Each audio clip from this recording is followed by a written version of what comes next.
for wars, including this Iran war that outlives him, that killed 100 schoolgirls on day one of the war. He argued for the Iraq war that you and I opposed, that killed over 1 million people. He never met a Middle East country he didn't want to invade. And I think that's how we should remember him. We should remember the full record. The problem is when powerful people die, people in our media, especially mainstream corporate media, want to just do hagiography and say, what a wonderful person they were. Weren't they lovely? Piers Morgan thought he had his ultimate gotcha moment mapped out when he cornered Mehdi Hasan over the death of Senator Lindsey Graham, fully expecting a polite, canned response. But Mehdi didn't play along. He looked him dead in the eye and dropped an unflinching, unapologetic no. Instead of serving up performative grief, Mehdi laid out Graham's brutal, decades-long track record of aggressive foreign interventionism. Isn't it fascinating how establishment media demands instant, total civility the second a powerful figure passes, while demanding everyone forget their actual policy record? Before we dive into the full story, comment where you're watching from, and don't forget to like and subscribe so you don't miss the next one. Is fraught with a whole bunch of different issues. I've traveled with the president all over the world. We went to North Korea, actually, China, et cetera, to deal with some of the geopolitical threats that this country faces. Now, they're not imminent threats. They're more economic. They're not military in nature, in that they're not doing kinetic activity in the moment and funding terrorism to try and kill Americans, which Iran, as you pointed out, clearly has done. But most news reports pretty clearly have pointed out different pockets within this Iranian regime.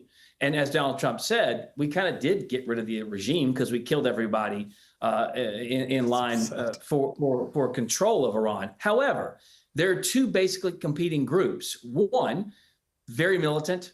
I'm going to use the word old school to define, use the words old school to define them. They're the ones who really want to continue down the path of death and destruction, stated goals of killing Americans, killing Jews, et cetera, versus ones who may be a little bit more moderate. And I guarantee you this administration has spoken to both factions in both groups. It appears that when we do move toward a memorandum of understanding, it's because we've had conversations with those who tend to be a little bit more sensible and maybe care about the well-being of their own people. And then, of course, those who don't, who have killed many tens of thousands of their own people, tend to take control by striking targets, killing civilians, and then Donald Trump has to change.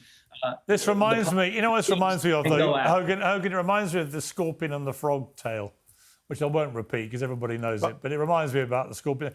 Scorpions tend to behave like scorpions. I just want to end very quickly, Mehdi, because we run out of time. Hold on. Just on the Iran point, I've got to say very quickly. No, you can't. You can't, because I've got other guests waiting. Well, I waited half an hour to come on this show, and then you'd save my vocal cord. So let me just say this.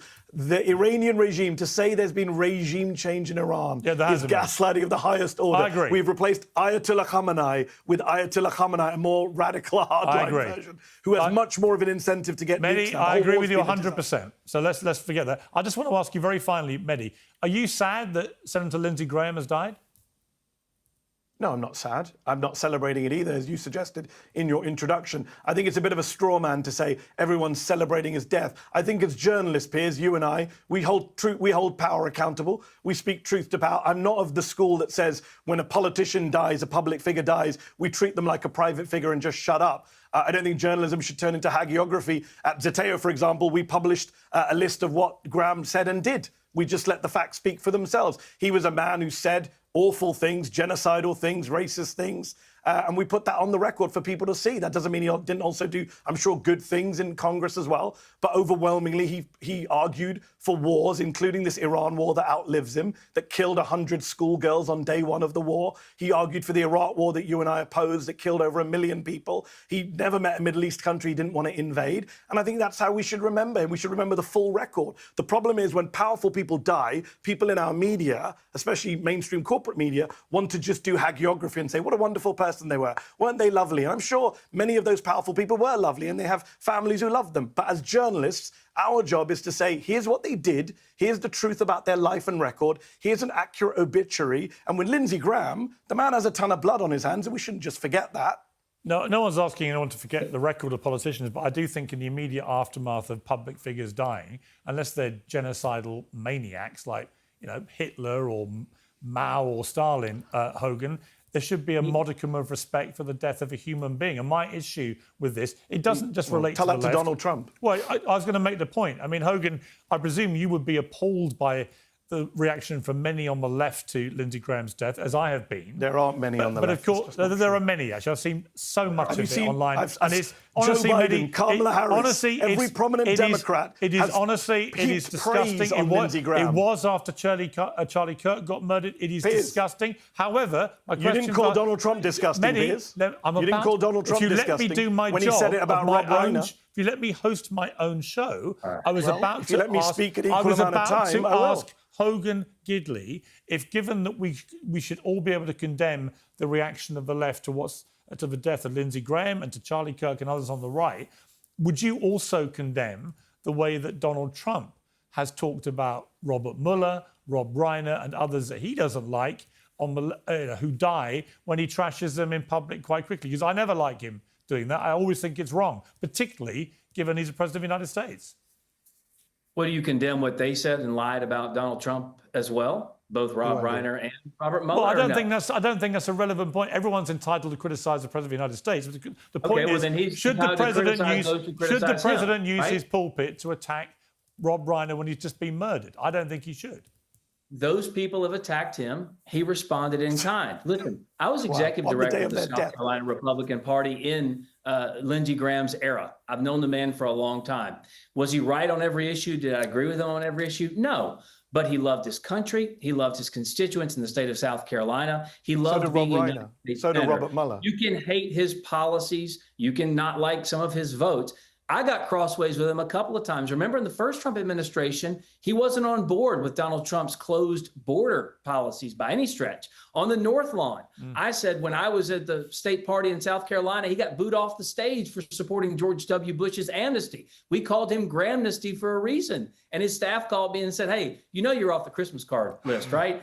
We laughed about it, and Lindsey Graham finally came on board with the proper policy, which is to protect the American people first. And he cozied up to Donald Trump because he knew that he had enough power and sway within the United States Senate to get things done for the America First movement. He was a patriot. You can disagree with him, Mehdi, all you want to. You can not like the wars. I don't like the wars either. But the fact is, the man was a public servant his entire life. But I didn't say good. I'm glad he's dead. You know what? I didn't say good. I'm glad he's dead. I think it would be nice. I think it would be nice in public life if every time a big American public servant, someone's given their life to public life in America or the UK, anywhere actually, if both sides just manage to show a modicum of respect Piers, when somebody dies. I don't think it's too much to ask. Then he can get into the legacy stuff.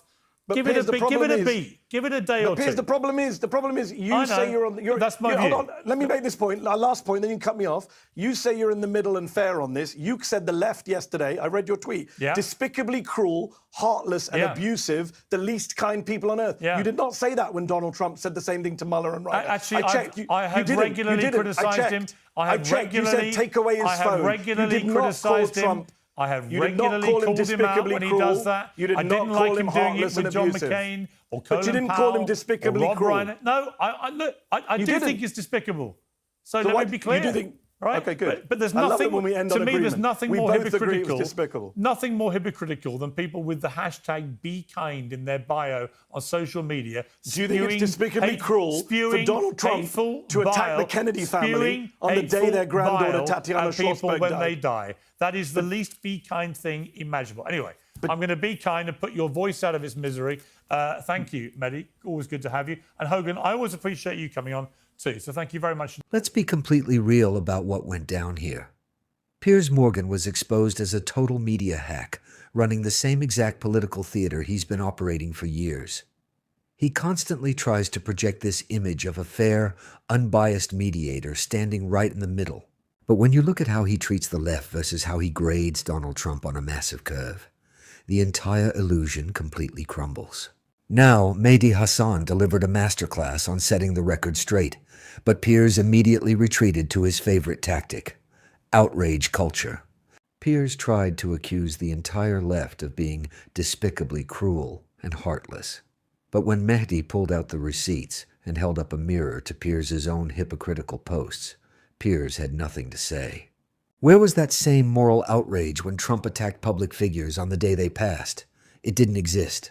And let's clear up the biggest lies surrounding this whole debate. Mehdi Hasan wasn't popping champagne or throwing a party over Lindsey Graham. He simply did what mainstream news outlets refused to do. He read the man's actual resume. Saying Graham never saw a Middle Eastern country he didn't want to invade isn't a low blow or an insult. It's literally a matter of public record. But in the eyes of bad faith commentators like Piers, telling the plain truth about a politician's voting record is treated like a cardinal sin the moment they're gone.